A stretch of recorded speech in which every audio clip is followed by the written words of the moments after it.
आपका स्वागत है हमारे YouTube channel pathfinder classes Chhapra में।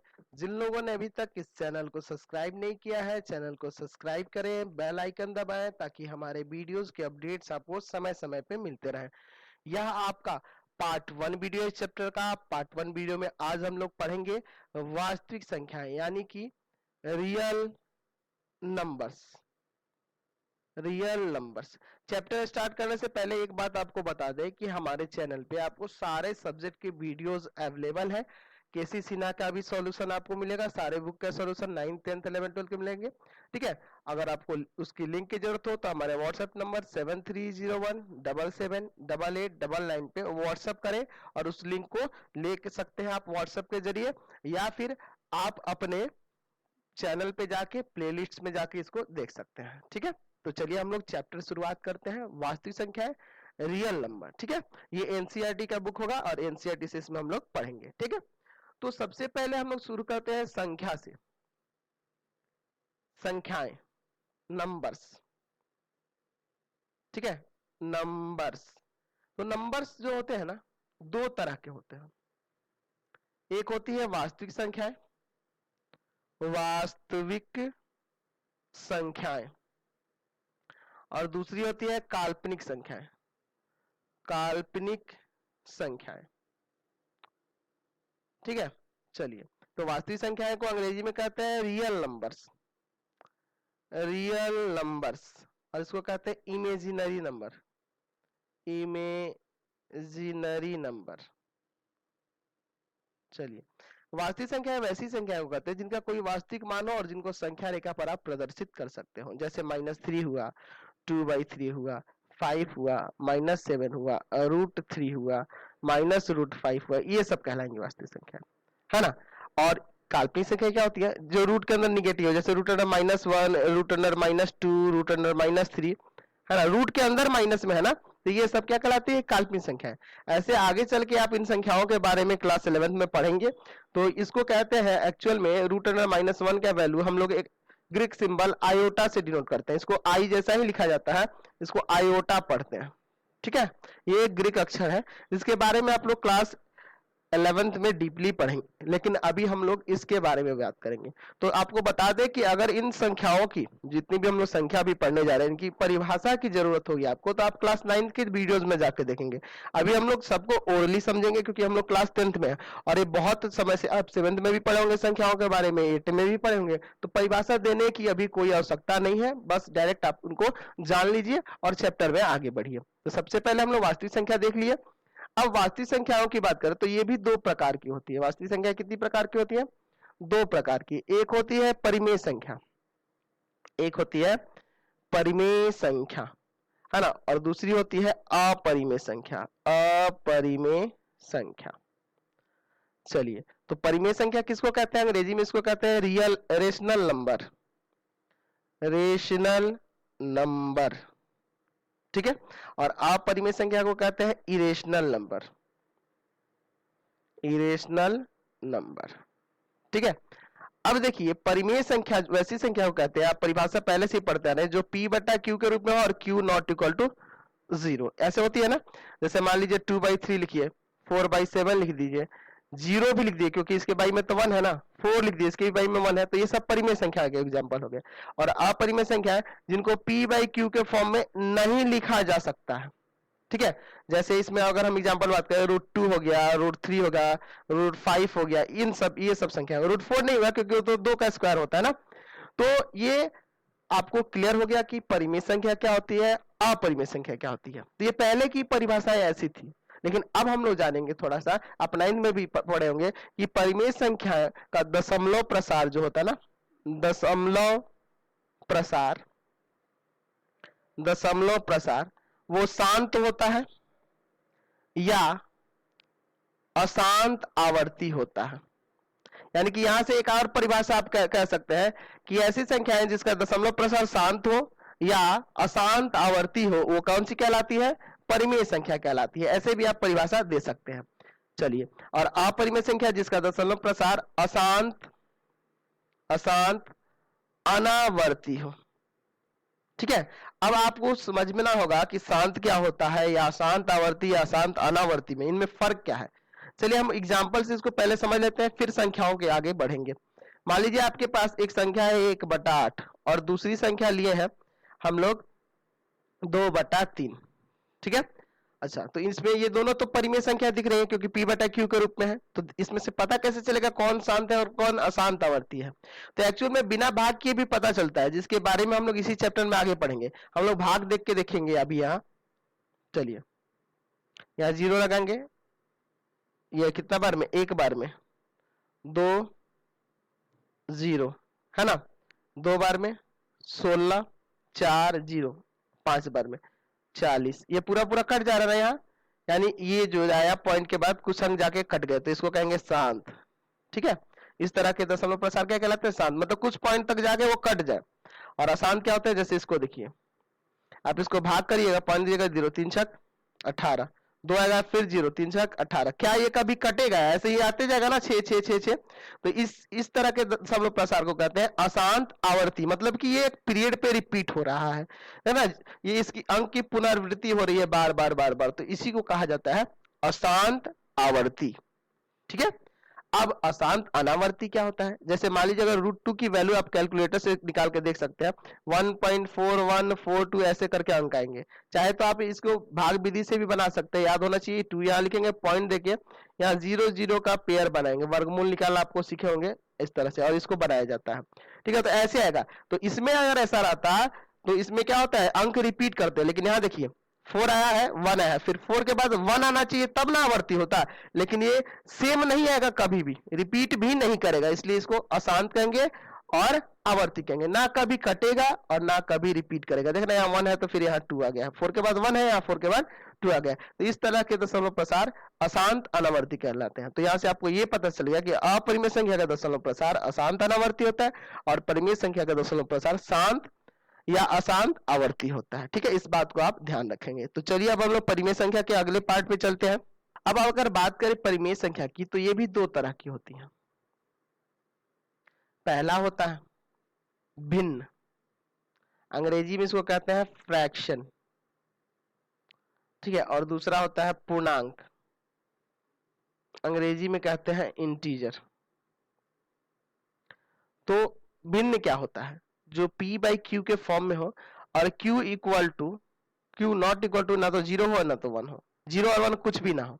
जैसे मान लीजिए 2/3 हुआ, 4/7 हुआ, -1/5 हुआ, तो इस तरह के जो होंगे ये क्या कहलाते हैं, इस तरह की परिमेय संख्याएं भिन्न कहलाती है, क्योंकि देखिए ना नीचे 0 है और ना ही 1 है।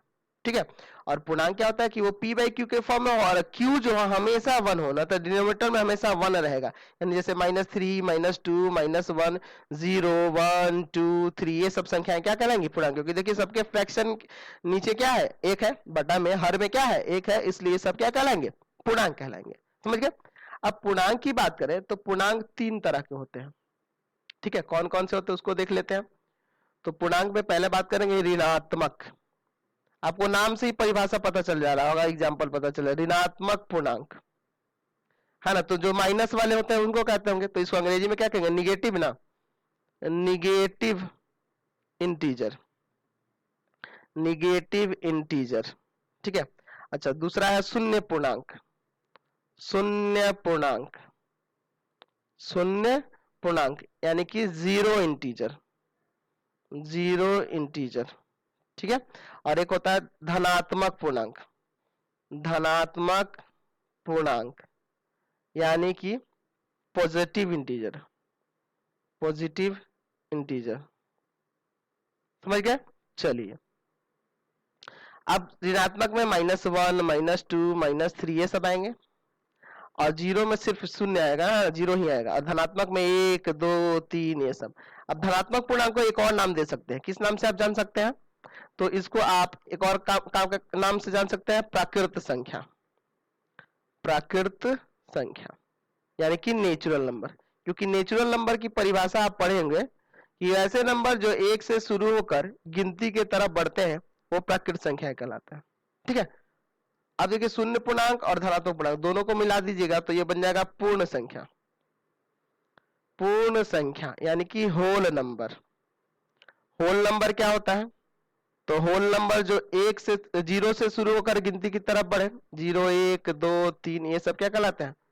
पूर्ण संख्या कहलाते हैं। समझ गए? अब कुछ और संख्या है, उनके बारे में भी हम लोग जान लेते हैं जो बहुत ही जरूरी है ना? जैसे है सम संख्या, एग्जाम्पल से ही देख लेंगे, इसकी परिभाषा नहीं लिखेंगे हम लोग, यानी कि इवन नंबर। तो आप पढ़े होंगे पहले ही कि ऐसी संख्या है जो 2 से विभाजित हो जाए, उसको सम संख्या। 2 से विभाजित होने वाली, अब आपको बता दें कि 0 भी आपको लेना होगा, प्लस माइनस 2, माइनस में भी हो सकता है ना, plus minus 4, plus minus 6, plus minus 8, यानी कि प्लस में भी और माइनस में भी दोनों। तो सम संख्या देखिए, 0 भी 2 से विभाजित हो सकता है, 2 भी हो सकता है, माइनस 2 भी हो सकता है, 4 भी हो सकता है, माइनस 4 भी हो सकता है। तो ये सब सम संख्या कहलाते हैं। लेकिन इसके पहले आप पॉजिटिव में जानते थे, 2 4 6 8 कहते थे, लेकिन अब ध्यान रखेंगे कि प्लस में भी हो सकता है और माइनस में भी हो सकता है, क्योंकि आप बड़े क्लास में आते जा रहे हैं, है ना? अगला है विषम संख्या। विषम संख्या को क्या कहेंगे? Odd number. ऑड नंबर, तो जो 2 से विभाजित ना हो, जैसे कि आप प्लस माइनस 1 ले सकते हैं, प्लस माइनस 3 ले सकते हैं, प्लस माइनस 5 ले सकते हैं, प्लस माइनस 7 ले सकते हैं, ये सब हो जाएंगे। समझ गए? अच्छा, तीसरी हम लोग संख्या की बात करेंगे, वो लेते हैं अभाज्य संख्या। अभाज्य संख्या, एक्चुअल में बता दें, अभाज्य संख्या को एक और नाम से जाना जाता है, रूढ़ संख्या भी कहा जाता है। ठीक है, ये याद रखेंगे। अंग्रेजी में इसको कहते हैं प्राइम नंबर। प्राइम नंबर, तो ऐसी संख्या जो खुद से कटे और 1 से कटे, वो अभाज्य संख्या होती है। जैसे मान लीजिए 2 होगा, 1 से कटेगा और 2 से कटेगा, 3 होगा, है ना? और क्या हो जाएगा? 5 हो जाएगा, 7 हो जाएगा, है ना? और क्या हो जाएगा? 11 हो जाएगा, 13 हो जाएगा। ये सब संख्याएं जो है या तो खुद से कटेंगी या फिर 1 से कटेंगी, तो ऐसी संख्या को अभाज्य संख्या कहते हैं। चलिए अगला देखते हैं हम लोग, यौगिक संख्या।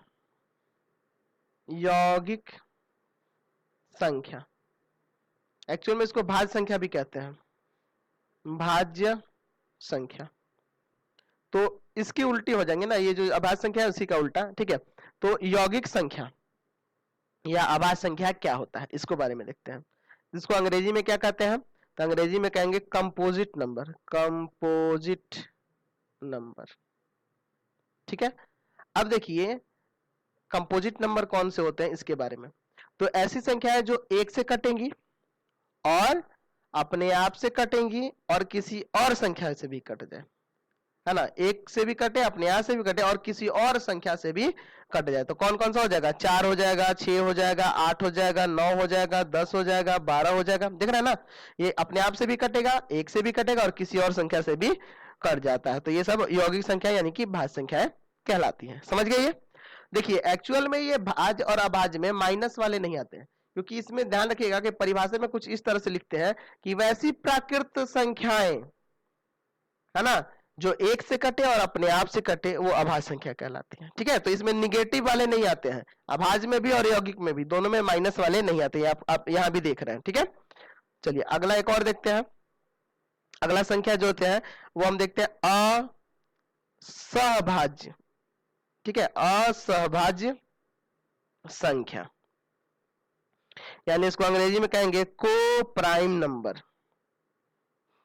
को प्राइम नंबर, ऐसी दो संख्या, जैसे मान लीजिए ए और बी, दो ऐसी संख्याएं हैं, है ना, जिनका HCF जो है ना, HCF 1 आ जाए। अगर HCF 1 हो रहा होगा तो वो असहभाज्य कहलाता है।